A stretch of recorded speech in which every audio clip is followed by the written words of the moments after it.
अहमदाबाद में भारी बारिश के बाद बने बाढ़ जैसे हालातों के बीच पीड़ितों की मदद भी की जा रही है। ड्रोन की मदद से प्रभावित लोगों तक खाने पीने के सामान पहुंचाए जा रहे हैं। बाढ़ के पानी के बीच घिरे घरों के छत पर ड्रोन से पानी और फूड पैकेट्स दिए जा रहे हैं। जीपीएस और हाईटेक कैमरों की मदद से बाढ़ में फंसे लोगों और बच्चों की लोकेशन का पता लगाया जा रहा है। जिन इलाकों तक नाव और ट्रैक्टर भी नहीं पहुंच पा रहे, वहां ड्रोन से मदद पहुंचाई जा रही है।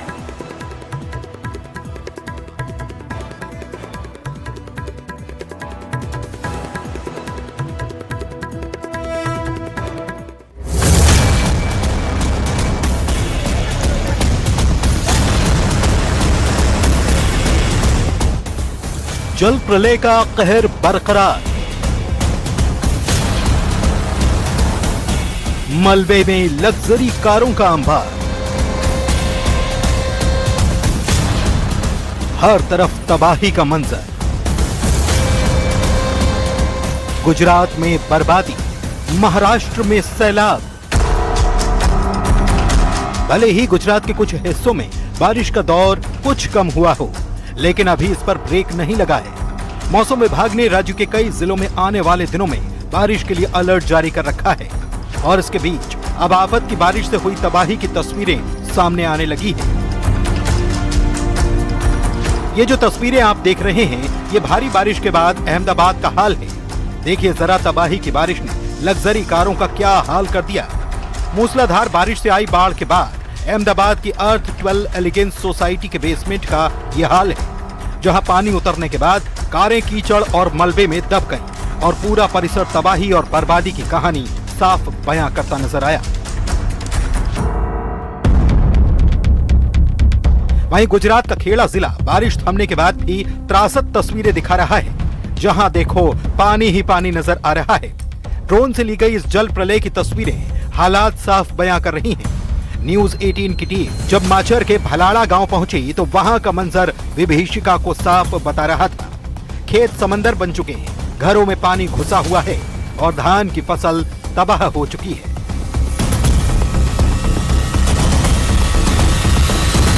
खेड़ा जिला के भलाड़ा गांव की है और यहाँ पे आप देख रहे हैं गुजरात के खेड़ा जिला के मातर तालुका के सब गांव है। गांव में भारी बारिश थमने के बाद भी यहाँ हालात सामान्य नहीं हुए। चारों तरफ ही जल भराव की स्थिति बनी हुई है।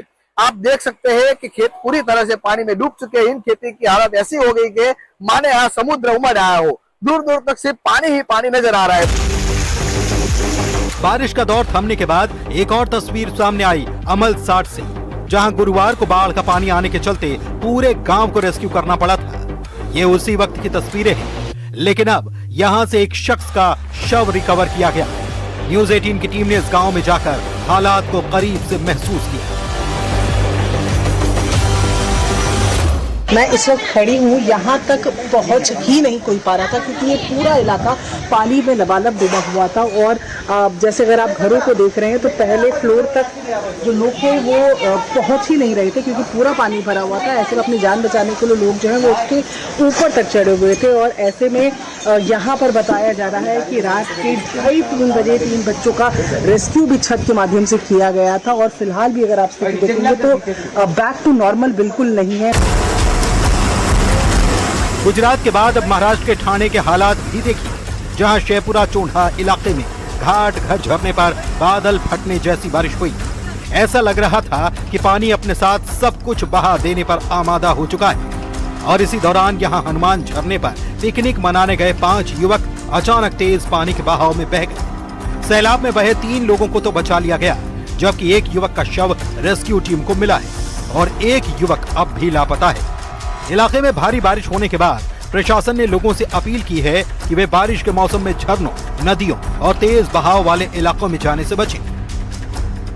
उधर जम्मू कश्मीर में बारिश का दौर थमने के बाद अब लैंडस्लाइड ने लोगों की मुश्किलें बढ़ा दी हैं। रामबन के पेरनोट में भारी लैंडस्लाइड से रास्ता बंद हो गया, जिसे खोलने की कोशिशें जारी हैं। हालांकि अभी रामबन पूल मार्ग पर आवाजाही प्रभावित हुई है। दूसरी तरफ जम्मू कश्मीर राष्ट्रीय राजमार्ग पर फंसे यात्रियों को अब राहत जरूर मिली है, क्योंकि यहां कई दिनों से फंसे वाहनों की आवाजाही शुरू हो चुकी है। धमपुर के देवाल और रामसू के गंगरू NH44 को भारी नुकसान हुआ था, लेकिन अब रास्ते हल्के वाहनों के लिए खोल दिए गए हैं। दूसरी ओर मरम्मत और बहाली का काम राजमार्ग पर जारी है।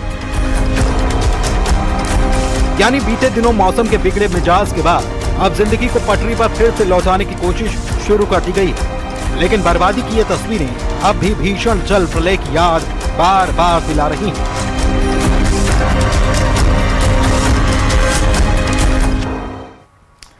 और चलिए इसी के साथ